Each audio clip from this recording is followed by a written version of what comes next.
Sa pagpapatuloy ng ating Cordillera ride ay nakita natin ang ganda ng rehiyon na ito. Tignan yung mga tropa dinadaan namin. No? So iba pa tong bundok nasa kanan, iba pa tong nasa kaliwa.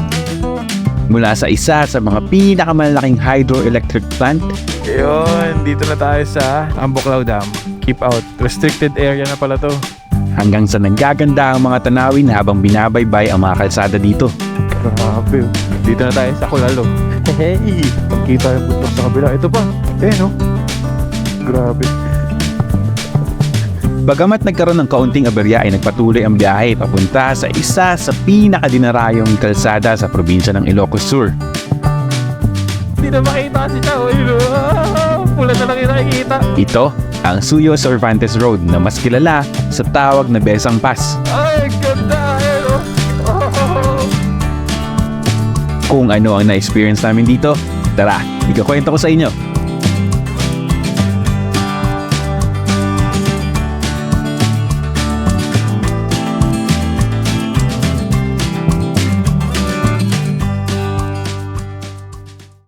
Good morning mga tropa. So it's 7:24 in the morning. Sobrang lamig. Kaya walang aircon tsaka electric fan dito eh. So today, it's our day 2 dito sa Cordillera. Let's welcome the day. Let's be positive na lang, no? Na may magandang mangyari ngayon sa ikot natin dito sa mini loop natin dito sa Cordillera. So tara, samahan niyo kami. Let's go! So yun, nandito ako sa labas. Grabe, tignan niyo yung pag.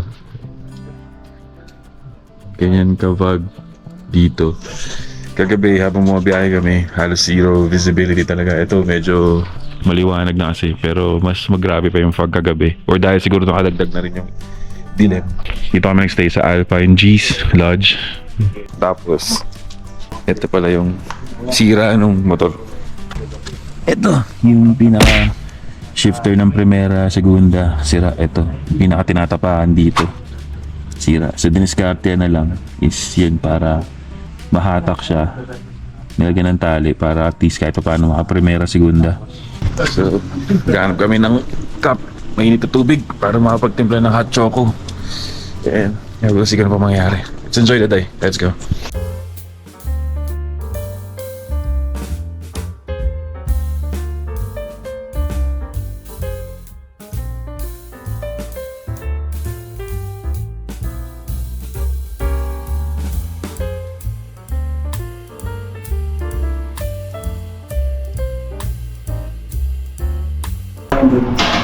So yun mga tropa, no? Naghihintay kaming tumila yung ulan kasi lakas ng ulan dito, nag-uulan dito yung mga motor. But for now, mag-almusal muna tayo. Breakfast tayo, guys. So, ubang sila din. Ang dami pala ng ano. Ang dami ng tapaw. Pag sa Manila to parang kalahati lang ito. So tara, almusal muna tayo habang nagpapatila para makakuha na ng piyesta. Let's go. Ang sarap ng tapa nila. Kagabi yung kinain namin is yung ano yun, inasal, chicken and sal. Masarap din. So dito to sa may Alpine G's Lodge sa may Abatan, Benguet. So yan, sakali mo kadaan kayo dito, abutan kayo ng something or gabihin kayo. Solid. So yun mga tropa, naka-gear up na kami. Papainit na ng motor kasi lamig dito. So ito yung motor ni Tres. Ito yung ginawa sa kanya. Kaya nilagyan ng bracket, kabilaan, tsaka ito, para lang maikabit tong buong, kasi yan, naputol yan dito eh. Ayan, kitang kita pa, putol. So bumagsak to para makapag-shift siya. So hopefully tumagal to hanggang umabot kami ng Manila para na siya makabili. But yeah, paalis na kami. Ang punta namin ngayon is Besang Pass. Dapat ang plano is pupunta kami ng Sagada, paakyat, kaso since 12 na, gagabi na kami pababa ng La Union. So i-skip na namin yung Sagada, didiretso na kami ng Besang Pass. Then from Besang Pass, baba kami ng La Union. Sobrang fog pa, medyo maambon pa rin dito ngayon. So tara, samahan nyo pa kami ngayong araw. Let's enjoy the day. Let's go. Tinawag na salad bowl of the Philippines due to its huge production of upland vegetables. Benguet is an ideal place para taniman ng iba't ibang klaseng gulay. Dahil na din ito sa taas ng lugar at lamig ng klima. Mula nga sa barangay ng Abatan sa Bugyas, Benguet ay may mahigit 1 oras at kalahati ang papunta sa Besang Pass. Pero syempre, depende pa din ito sa bilis ng pacing nyo sa pagmumotor. Hindi man kami nabayaan na magandang panahon noong araw na ito ay iba pa din talaga ang ganda ng tanawin na madaraanan ninyo sa parting ito ng Cordillera.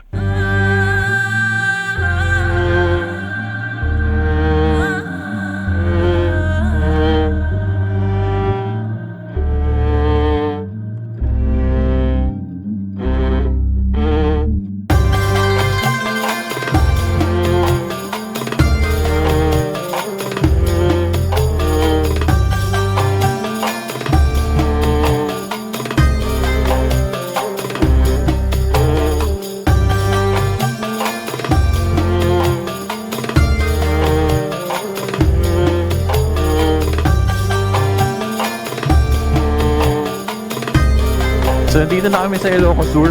Boundary na to. Nakapasok na kami ng Ilocos Sur, Cervantes. So bakit na tayo ng Besang Pass, mga tropa? Ganito. Ito yung madadaanan nyo paakyat to pag galing kayo ng Benguet. So ulit dyan may simbahan doon sa taas, oh. Tapos isa siyang malaking rice field, ano. Kaya nga parang simbahan yata yun, eh. Or chapel, no? Taas. Sabi ko, so ito na, bakit na tayo ng bundok? Let's go! Makikita sa Cervantes, Ilocos Sur, Besang Pass is a strategic gap na may taas na 5,250 feet above sea level, and it serves as a gateway to Cordillera Mountains. Parte na ng kasaysayan ng Pilipinas ang naging labanan ng pinagsanip puwersa ng mga Pinoy at Amerikano laban sa mga Hapon noong World War II. Besang Pass was a stronghold of the Japanese Imperial Forces sa pangunguna ni General Tomoyuki Yamashita na kilala sa bansag na Tiger of Malaya. This area was part of the triangular defense ni General Yamashita para bantayan ang borders ng Ifugao, Benguet at Vizcaya. Battle for the Clouds kung tawagin. Tumagal ang labanan mula January hanggang June 15, 1945 kung saan tuluyang napuksa ng pinagsanib na puwersa ang mga natitirang Japanese sa lugar na ito.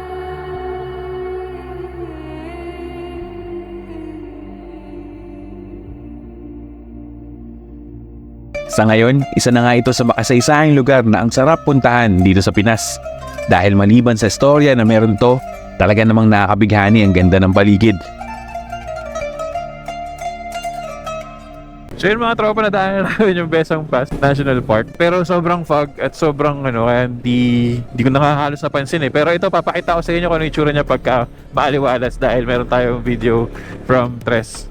Solid, kaya babalikan natin to kapag maaraw, yung hindi ganitong maulan. Medyo maalas tayo ng punta ngayon. Hindi na makita si Chao, pula na lang yung nakikita.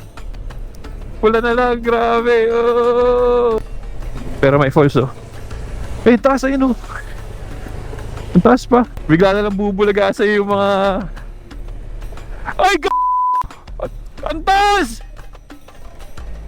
Sa kanan, huwag kayong titingin dyan. So yun mga tropa, napahinto kami dito kasi may nag-landslide dito.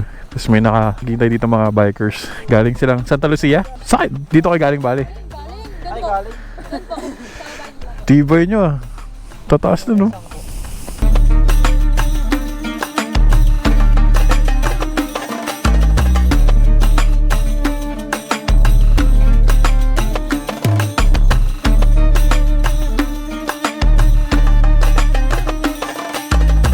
Uwi na daw yung mga tropa natin from Ilocos Sur. Saan kayo dadaan yan doon? Pababa. Ingat, ingat. Welcome to Suyo. Ganda ng punto ko.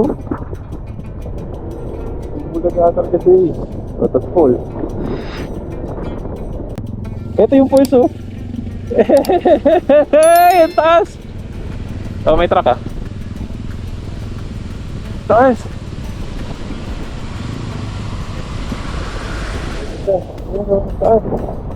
Ayun mga tropa, wala na, napahinto na talaga kami kasi tingnan nyo naman, grabe, lumalabas talaga yung tubig sa bundok. Pero ito yung nakikita nyo dito, grabe, mabalutan pa ng fog ang taas. Kung dito pa lang maganda na, ngayong umulan, paano pa to pagka maaliwala? Sobrang ganda na ito. Yun nga, tulad nung kanina, di na kami huminto doon sa National Park ng Besang Pass kasi nga halos zero visibility na. Pero ito, medyo nagkaroon tayong konting clearing. Nakita natin yung view or yung glimpse ng makikita nyo dito sa Besang Pass. Pag pumunta kayo, solid. Ito ng taas pa namin. At dahil nga umuulan ay para bang umiiyak ang bundok dahil sa dami ng nadaanan naming mga waterfalls pababa ng Besang Pass. Sa ganitong uri ng panahon at lagay ng kalsada ay kailangan talaga ang iba yung pag-iingat mga tropa.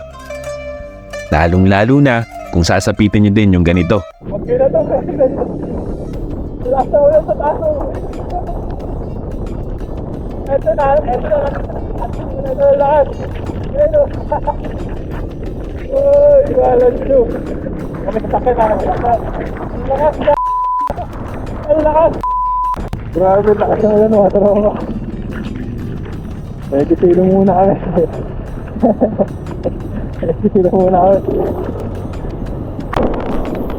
Okay mga tropa, nandito na kami sa tapat ng tourism center ng Suyo. Biglang buhos yung ulan and ano ba to? Suyo Balay TEB. Baka ito yata yung municipal hall ng Suyo. Anyway, biglang ang lakas ng ulan. So napahinto kami dito. It's 5 PM na. And hinihintay namin huminto yung ulan. Pero naghanap na kami na pag-i-stayan sa La Union since it's 1 hour away na lang mula rito. Para pagdating namin dun is, didiretso na kami sa transient kung sino man yung makausap namin. We'll see kung ano pa mangyari. Let's go! So yun, nakaligo na. So, sa kasamang palad, hindi namin natuloy sa... pumunta kami ng LU pero di na kami natuloy na magstay sa LU dahil sobrang lakas ng ulan kanina. Mula dun sa Suyo kung saan kami nag-stop, nagpatila na kami saglit. Nung humina na, nag-try na kaming maghanap or dumiretso ng La Union para maghanap ng transient and doon na magstay sana then uwi bukas. But ang nangyari is sobrang lakas ng ulan at tuloy-tuloy siya hanggang sa makarating kami dito sa Tarlac with Sir Charles. Hinahanda sila sa dalawa sa loob. Ayun yung dalawa. Naisipan namin na dito na lang magstay for the night and bukas na lang bumalik na Manila. But yeah, sobrang solid nung naging lakad.